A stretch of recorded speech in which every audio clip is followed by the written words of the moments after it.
Hey guys, welcome back to Filter Coffee Football. Again, Premier League still on hold, but we had the EFL Cup, the Carabao Cup semi-finals leg. Liverpool nil, Arsenal nil. Incredible result. I mean, I was watching that match and I don't think I have been this tense about a result for a while now. There was some really nervy defending, really lot of last ditch tackling, and of course we found ourselves in that situation because of our very reliable midfielder. Never fails to disappoint. Granite Xhaka. uh, at this point I'm not even mad. I'm just like, that's my boy, that's what he does. I mean, what else do you want? But I yeah, mean, go for it it. would have been ironic if we wore the no more red t-shirt for this game. Luckily, we wore it on the FA Cup game. In all honesty, I don't know what else he could have done in that situation. He was slower than Jota. Jota was clearly at the ball. If you wouldn't have made that tackle, there was definitely an easy shot on target. So the red card was justified, but at the same time, like, I guess given the result in the end, the tackle did kind of make sense, I guess, right? Yes. I mean, to be very fair and not just be biased, I think that was a diagonal ball by Robertson, crossfield.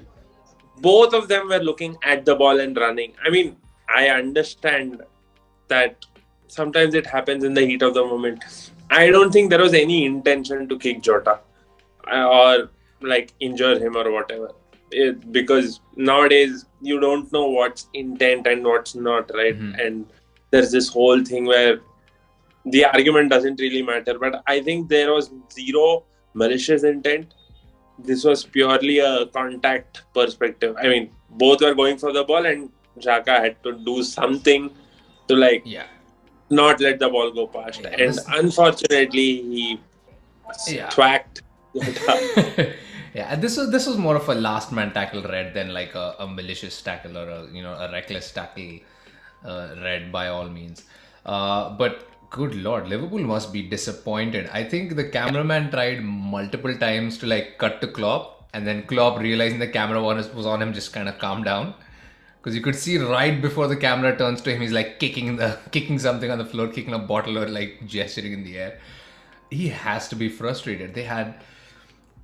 I wouldn't say they had great chances up until the very end of the game, because Arsenal really defended out of their skin. Ramsdale, I mean, to see your goalkeeper huff and puff means you're doing a great job there.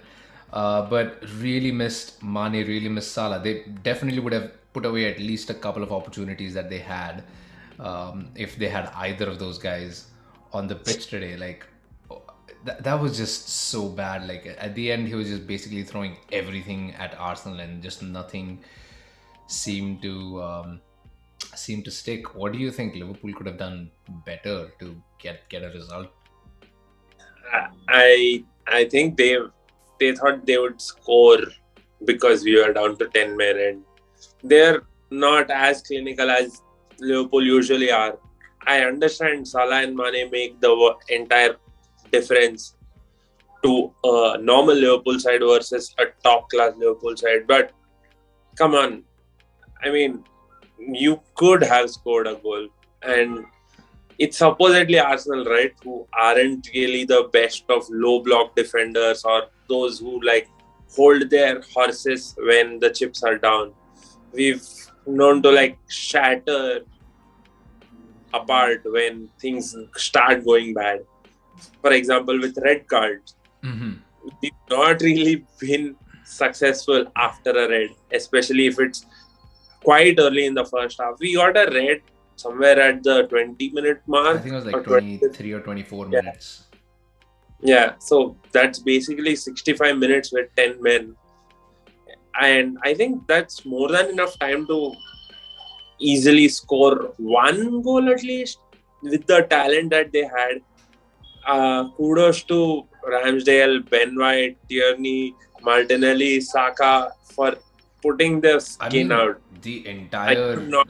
all the remaining 10 people on the pitch, right? Because Chambers was also Same. Yes. fabulous in this game. It was a remarkable performance. They went to like sort of a back three. I think Chambers was more of a defensive midfielder, but he was essentially a back three.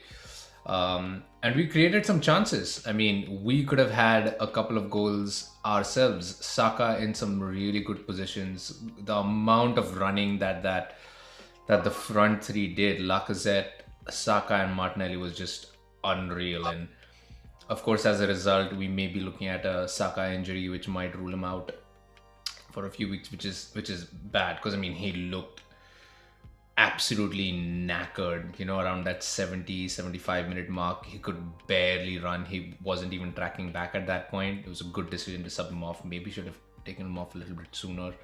I mean, no I was just Odegaard, no worried Smith about. Rowe.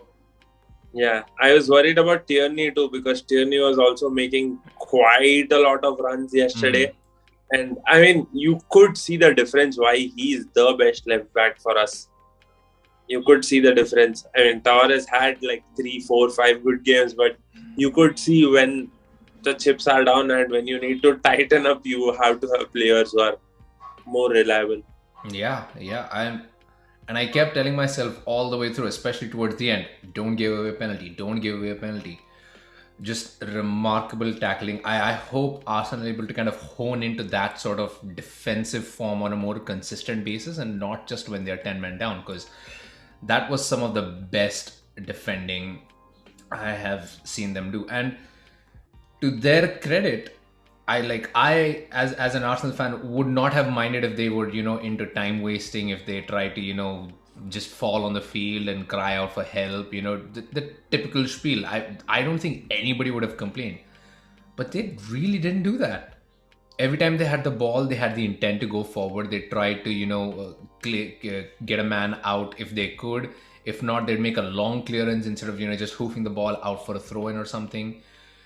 It was actually a very optimistic performance, despite it being a very defensive setup. They were still trying to get a goal if they could, which was really, really remarkable. And you don't want that kind of a performance to be a one-off. It's almost sad that between the Man City and Liverpool games, we had to experience that Nottingham Forest match, which completely gave us such a skewed view of what Arsenal can be depending on what the Exactly. opposition is, what the day is.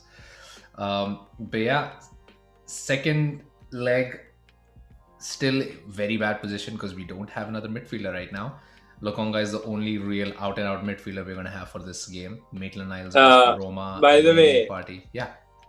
Miguel Aziz has been called back. His loan has been terminated because Portsmouth weren't playing him. He wasn't really getting much game time. So that's one more midfielder coming in. Yeah, but I mean, really. He's played for the first team maybe once, twice. So I'd take that over taking someone from the under 18 right now. Yeah, that's fair.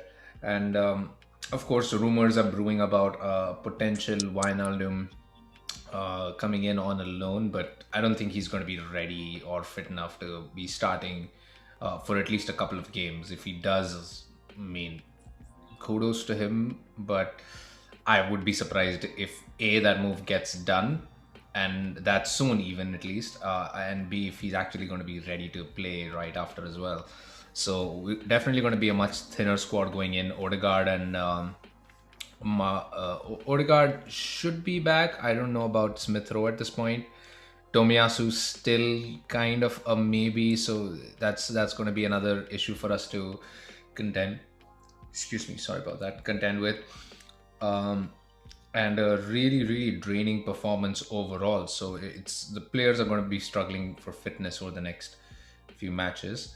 A silver lining might be that the North London derby might get postponed, given the injury and the situation, But let's hope for the best on this one. A fabulous result.